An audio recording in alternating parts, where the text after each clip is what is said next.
오늘 예배에 참석하신 모든 분들을 환영합니다. 이 시간 주님의 은혜가 함께하는 귀한 시간 되시기를 바랍니다. 저희 다 같이 하나님의 말씀 보겠습니다. 오늘 말씀은 요한 1서 3장 1절로 3절 말씀입니다. 보라, 아버지께서 어떠한 사랑을 우리에게 베푸사 하나님의 자녀라 일컬음을 받게 하셨는가. 우리가 그러하도다. 그러므로 세상이 우리를 알지 못함은 그를 알지 못함이라. 사랑하는 자들아, 우리가 지금은 하나님의 자녀라. 장래에 어떻게 될지는 아직 나타나지 아니했으나 그가 나타나시면 우리가 그와 같은 줄을 아는 것은 그의 참모습 그대로 볼 것이기 때문이니 주를 향하여 이 소망을 가진 자마다 그의 깨끗하심과 같이 자기를 깨끗하게 하느니라. 아멘. 우리는 오늘 나는 누구인가 라는 설교 시리즈를 시작합니다. 우리는 이번 시리즈를 통해 우리의 정체성에 대해 생각해 보겠습니다. 그 이유는 내가 누구인가, 이것은 내가 무엇을 할 것인가를 결정하기 때문입니다. 오늘은 우리가 하나님의 자녀라는 사실에 대해 생각해 보겠습니다. 당신은 누구입니까? 이 질문은 매우 간단한 질문 같습니다. 그러나 이 질문의 대답은 그렇게 간단하지 않을 수 있습니다.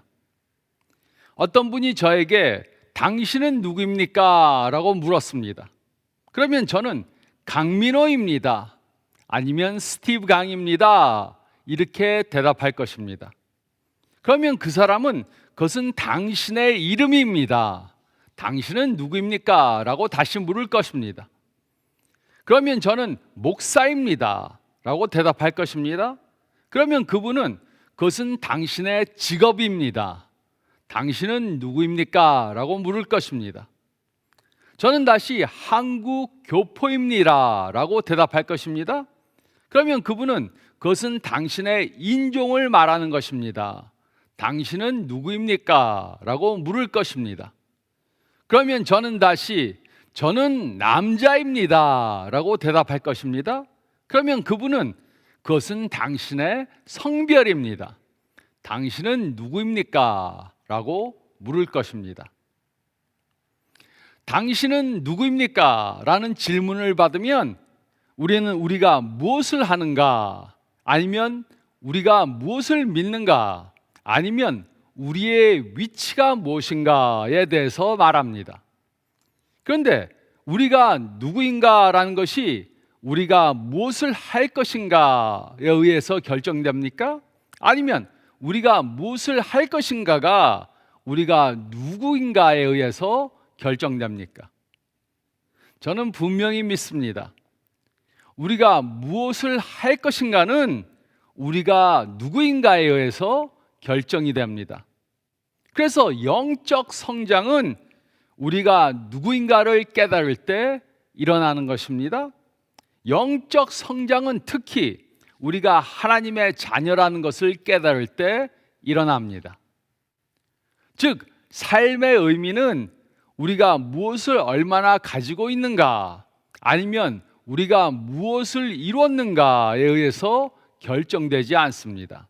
대신에 우리들의 삶의 의미는 우리가 누구인가에 의해서 결정됩니다.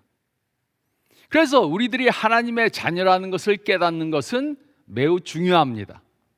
이 사실을 깨닫지 못하면 우리는 우리들에게 주어진 축복과 자유를 누릴 수 없게 됩니다. 그러므로 우리는 우리가 하나님의 자녀들이라는 사실을 깨달아야 합니다. 그리고 이 자격은 하나님께서 주신 것입니다. 예수님을 믿는 그 순간부터 우리는 하나님의 자녀가 되었고 하나님은 우리의 아버지가 되셨습니다. 이것은 마치 스테파니가 제 딸인 것과 제가 그의 아버지인 것과 똑같은 것입니다. 이 관계는 바뀔 수 없습니다. 그리고 하나님과 우리들과의 관계도 바뀔 수 없습니다. 이 세상의 그 어떤 것도 이 관계를 끊을 수 없습니다. 사도 요한은 이 사실을 요한 1서 3장에 기록했습니다. 그러므로 하나님의 자녀된 우리들은 다음에 세 가지 중요한 사실들을 깨달아야 합니다. 첫째로 1절 말씀을 보면 우리는 이미 하나님의 사랑을 받았습니다. 우리는 이미 하나님의 사랑을 받았습니다. 1절은 다음과 같이 기록했습니다. 보라, 아버지께서 어떠한 사랑을 우리에게 베푸사 하나님의 자녀라 일컬음을 받게 하셨는가. 우리가 그러하도다. 그러므로 세상이 우리를 알지 못함은 그를 알지 못함이라. 하나님께서는 우리들의 죄를 대속해 주시기 위해 예수님을 이 땅에 보내심으로 그의 사랑을 아낌없이 베풀어 주셨습니다. 그리고 우리를 그의 자녀들로 입양하셨습니다. 이것이 바로 예수님께서 십자가에 달려 죽으심으로 이루신 것입니다. 우리는 하나님의 자녀들이 되었습니다. 그러나 세상은 우리가 하나님의 자녀인 것을 알아보지 못할 수 있습니다. 세상은 하나님을 알아보지 못하기 때문에 우리가 그의 자녀인 것을 알지 못하는 것은 당연한 것입니다. 하지만 세상이 우리를 하나님의 자녀들로 인정하던 안 하던 우리는 하나님의 자녀들입니다. 우리는 하나님의 자녀들로 하나님의 사랑을 듬뿍 받았습니다. 하나님께서는 우리들에게 무한한 사랑을 베푸셨습니다. 이것은 우리가 현재 경험하는 사실입니다. 우리는 무엇을 해야 하나님의 사랑을 받을 수 있는 것이 아닙니다. 그 이유는 하나님께서는 이미 우리를 완전히 사랑하시기 때문입니다.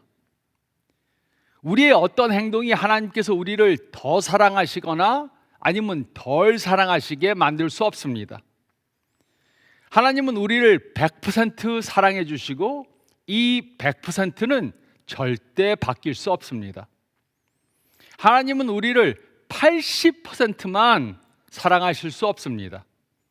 하나님은 우리를 90%만 사랑하실 수 없습니다. 하나님은 우리를 99.9%만 사랑하실 수 없습니다. 하나님은 언제나 우리를 100% 사랑하십니다. 우리를 향한 하나님의 한없는 사랑은 탕자의 비유를 통해 잘 알 수 있습니다. 이 비유를 보면 한 아버지에게 두 아들들이 있었습니다. 하루는 둘째 아들이 아버지에게 와서 자기가 상속받을 것을 지금 당장 달라고 했습니다. 그리고 아버지는 그 아들에게 그것을 허락했습니다. 얼마 안 되어 그 탕자는 아버지를 떠나 살면서 상속받은 돈을 방탕하게 다 낭비했습니다. 그러나 아버지는 그 아들을 사랑해서 매일 아들이 돌아오기를 기다렸습니다. 이 탕자는 아버지의 사랑을 저버렸습니다. 그러나 그 아버지는 그 아들을 저버릴 수 없었습니다. 우리는 이 진리를 잘 이해하지 못할 수도 있습니다.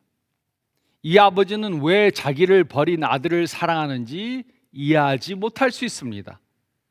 그 이유는 인간들의 사랑은 항상 조건부의 사랑이기 때문입니다. 우리는 사랑하고 싶은 사람들을 사랑하고 사랑해야 할 이유가 있는 사람들을 사랑합니다.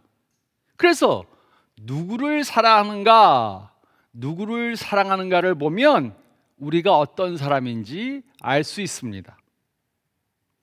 사랑해야 할 사람을 사랑하는 것은 어려운 것이 아닙니다. 당연한 것입니다. 우리의 배우자, 자녀, 부모님을 사랑하는 것은 너무나 당연한 것입니다. 그러나 사랑하기 힘든 사람들이 있습니다. 우리들을 미워하고 우리들에게 해를 끼치는 사람을 사랑하는 것은 쉽지 않습니다. 그러나 하나님께서는 이쁘지도 않고 죄 중에 살던 우리들을 사랑하셨습니다. 로마서 5장 8절은 다음과 같이 기록했습니다. 우리가 아직 죄인 되었을 때 그리스도께서 우리를 위하여 죽으심으로 하나님께서 우리에게 대한 자기의 사랑을 확증하셨느니라. 하나님께서는 우리가 잘나서, 우리가 무엇인가를 잘해서 우리를 사랑하신 것이 아닙니다. 우리가 아직 죄인 되었을 때 그의 은혜로 우리를 사랑하셨습니다. 그리고 우리를 그의 자녀로 삼으셨습니다. 우리가 하나님의 자녀가 된 것은 하나님의 은혜 때문입니다. 우리는 이렇게 하나님의 사랑을 100% 받은 하나님의 자녀들입니다. 이 사실은 절대 바뀔 수 없습니다. 우리는 이미 하나님의 사랑을 받았습니다. 우리는 이미 하나님의 사랑을 받았습니다. 둘째로 2절 말씀을 보면 우리는 미래에 예수님과 같이 변화될 것입니다. 우리는 미래에 예수님과 같이 변화될 것입니다. 요한 1서 3장 1절은 우리가 누구인가를 기록했습니다. 그리고 요한 1서 3장 2절은 우리가 누구와 같이 될 것인가, 누구와 같이 변화될 것인가에 대해서 기록했습니다. 2절은 다음과 같이 기록했습니다. 사랑하는 자들아, 우리가 지금은 하나님의 자녀라. 장래에 어떻게 될지는 아직 나타나지 아니하였으나 그가 나타나시면 우리가 그와 같은 줄을 아는 것은 그의 참모습 그대로 볼 것이기 때문이니. 우리는 지금 이미 하나님의 사랑을 받은 하나님의 자녀들입니다. 그리고 이 사실은 예수님께서 재림하실 때 더 확실히 보이게 될 것입니다. 예수님이 재림하실 때 우리는 예수님을 참모습 그대로 보게 될 것입니다. 그리고 우리도 예수님과 같이 변화될 것입니다. 하나님의 사랑은 우리가 예수님을 영접했을 때 끝난 것이 아닙니다. 하나님의 사랑은 지금 우리 삶 중에 계속되고 있습니다. 그리고 예수님이 재림하실 때 우리는 그를 보게 될 것입니다. 그리고 그때 우리는 예수님처럼 변화될 것입니다. 그리고 하나님의 사랑은 우리가 하나님의 나라에 가서도 계속될 것입니다. 하나님의 자녀가 된 후에 우리는 많은 변화를 받았고 또 매일 조금씩 하나님과 같이 성품과 행동이 변화되어 가고 있습니다. 그러나 천국에 가기 전까지는 우리는 완전히 하나님과 같이 되지는 않을 것입니다. 이 세상에 사는 동안 우리는 계속해서 죄를 범합니다. 영적으로 성장함으로 조금씩 예수님과 같이 변화되어져 갑니다. 하지만 이 세상에 사는 동안 그 누구도 예수님과 같이 완전하게 될 수는 없습니다. 그래서 어떤 사람들은 낙심합니다. 죄를 버리고 싶은데 버리지 못합니다. 빨리 변하고 싶은데 변화되지 않으니까 상실됩니다. 그러나 좋은 소식이 있습니다. 예수님을 믿고 하나님의 자녀가 된 그 후에 우리는 예수님과 같이 조금씩 변화되어져 가고 있습니다. 하지만 언젠가 예수님께서 재림하실 때 우리는 예수님과 같이 완전히 성화될 것입니다. 완전히 죄를 버리게 될 것입니다. 저도 제 자신을 보면 이것을 알 수 있습니다. 예수님을 믿기 전 저는 불같은 성격을 가지고 있었습니다. 좋게 말해서 불같은 성격이지 성미가 급하고 화를 자제하지 못했습니다. 하지만 예수님을 믿고 많이 변화되었습니다. 물론 아직도 완전히 변하지는 않았습니다. 화를 참지 못할 때가 있고 짜증이 날 때도 있습니다. 하지만 예수님을 믿기 전보다는 엄청 많이 변했습니다. 이 사실은 그 누구보다도 제 아내가 잘 압니다. 그 누구도 이 세상에 사는 동안에는 완전히 성화되지 못합니다. 조금씩 변화는 되어져 가지만 예수님과 똑같이는 되지 못합니다. 그러나 예수님이 재림하실 때 우리는 완전히 예수님과 같이 변화될 것입니다. 이 사실을 통해 우리는 격려받아야 합니다. 우리는 미래에 예수님과 같이 변화될 것입니다. 우리는 미래에 예수님과 같이 변화될 것입니다. 셋째로 3절 말씀을 보면 우리는 지금 죄로부터 깨끗한 삶을 살아야 합니다. 우리는 지금 죄로부터 깨끗한 삶을 살아야 합니다. 3절은 다음과 같이 기록했습니다. 주를 향하여 이 소망을 가진 자마다 그의 깨끗하심과 같이 자기를 깨끗하게 하느니라. 1절과 2절에서 요한은 우리가 이미 하나님의 사랑을 받은 하나님의 자녀들이고 또 미래에 우리가 예수님처럼 변화될 것이라고 말했습니다. 그리고 3절에서 요한은 우리가 지금 어떻게 살아야 할 것인가 그것에 대해 말했습니다. 우리는 이미 하나님의 자녀들이고 또 예수님이 재림하실 때 그와 같이 변화될 것이기 때문에 지금 죄로부터 깨끗한 삶을 살아야 합니다. 예수님의 재림을 소망하고 예수님과 같이 변화되기를 소망하는 사람들은 죄를 멀리하는 삶을 살아야 합니다. 죄를 범하지 않기 위해 노력하고 예수님의 거룩하심과 의로우심을 닮아가기 위해 노력해야 합니다. 우리는 예수님을 닮아가는 삶을 살아야 합니다. 물론 우리가 죄를 범한다고 우리와 하나님 아버지와의 관계가 바뀌는 것은 아닙니다. 우리는 하나님의 자녀들이고 하나님은 우리의 영원하신 아버지이십니다. 이 관계는 절대 바뀔 수 없습니다. 그러나 우리와 하나님과의 관계는 나빠질 수 있습니다. 이것은 마치 자녀들이 부모님에게 불순종함으로 나쁜 관계를 갖게 되는 것과 마찬가지입니다.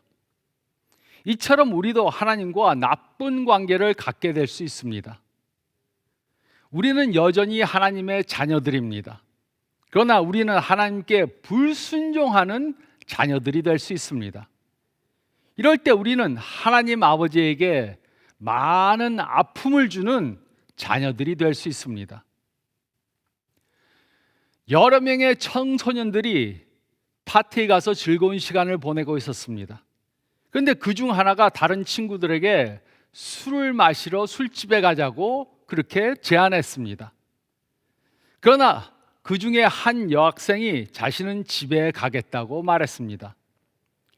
나의 아버지는 내가 술집에 가서 술을 마시는 것을 허락하시지 않아 라고 말했습니다.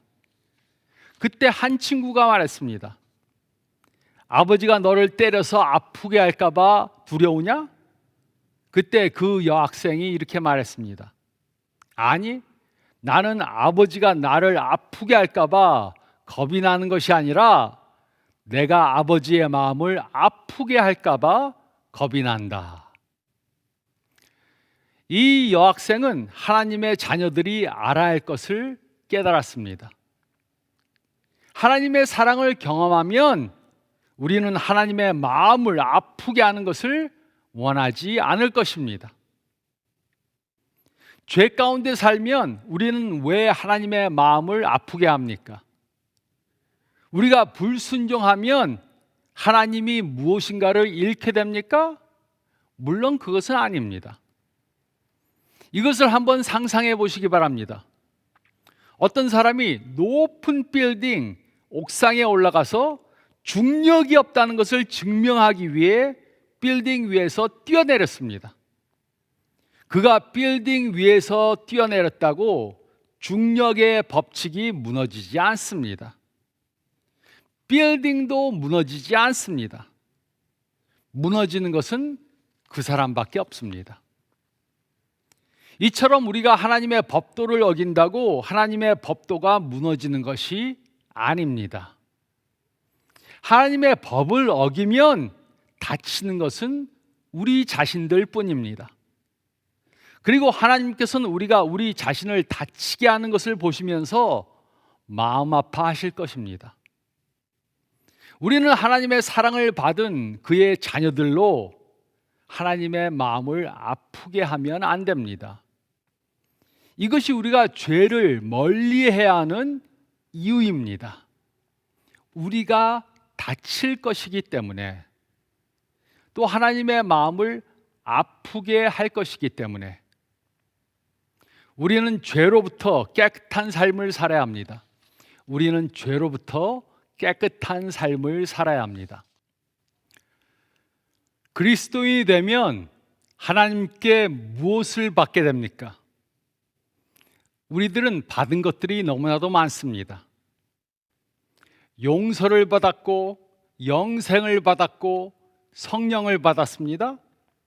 하지만 받은 것들보다 더 중요한 것은 새로운 존재가 된 것입니다. 즉, 받은 것들보다 더 중요한 것은 하나님의 자녀가 된 것입니다. 우리의 행동이 우리가 누구인가를 결정하는 것이 아닙니다.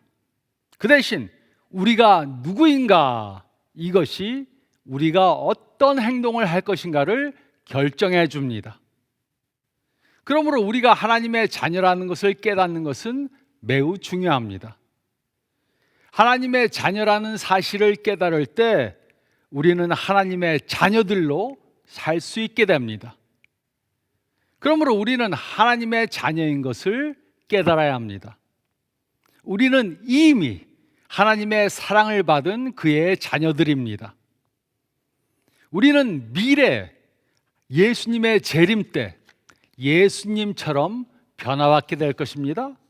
그래서 우리는 지금 이 세상에 사는 동안 죄로부터 깨끗한 삶을 살아야 합니다. 하나님의 자녀가 되기 위해 죄로부터 깨끗한 삶을 사는 것이 아닙니다. 대신에 우리는 이미 하나님의 자녀들이 되었기 때문에 죄로부터 깨끗한 삶을 살아야 합니다. 이 진리를 깨달아 하나님의 자녀들답게 사는 저와 여러분들이 되시기를 우리들에게 하나님의 자녀들이 되는 특권을 주신 예수님의 이름으로 축원드립니다. 저희 다 같이 기도드리겠습니다. 잠깐 머리를 숙이시고 오늘 말씀 다시 한번 생각해 보시기 바랍니다. 굉장히 간단한 진리지만 매우 중요한 진리입니다. 예수님을 이미 영접하신 여러분들은 하나님의 자녀인 것을 믿으십니까? 이 관계는 절대 바뀔 수 없습니다.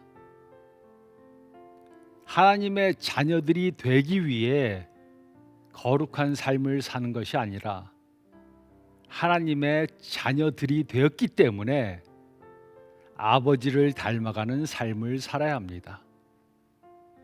그래야 하나님 아버지의 마음을 아프게 하지 않고 또 하나님이 주시고자 하는 축복을 경험하며 살 수 있습니다. 이번 한 주 동안 이 말씀을 생각하시면서 하나님의 자녀들로 축복된 관계를 누리는 한 주간 되시기 바랍니다. 제가 기도하겠습니다. 하나님 감사합니다. 우리들에게 예수님을 보내주심으로 우리의 죄를 대속해 주시고 우리가 하나님의 자녀들이 될 수 있도록 해주심을 감사드립니다. 이 특권을 가진 저희들, 하나님께서 자녀들에게 주시고자 하는 그 축복을 경험하기 위해 예수님을 닮아가는 저희들 되게 도와주시고 하나님의 마음을 아프게 하는 그러한 불순종하는 자녀들이 되지 않도록 도와주시옵소서. 하나님의 자녀들로 축복된 삶을 삶으로 그 축복을 이웃들에게 나눠주고 그렇게 함으로 예수님을 아직 모르는 사람들에게 예수님을 증거하는 저희의 삶이 되게 도와주시고 인도해 주시옵소서. 오늘 말씀 감사드리며 그대로 적용하는 저희들 되게 도와주시옵소서. 이 모든 말씀 우리 주님 예수 그리스도 이름 받들어 간절히 기도드리옵나이다. 아멘. 한 주간 하나님의 자녀들로 축복된 삶 사시기 바랍니다. 건강하시기 바랍니다.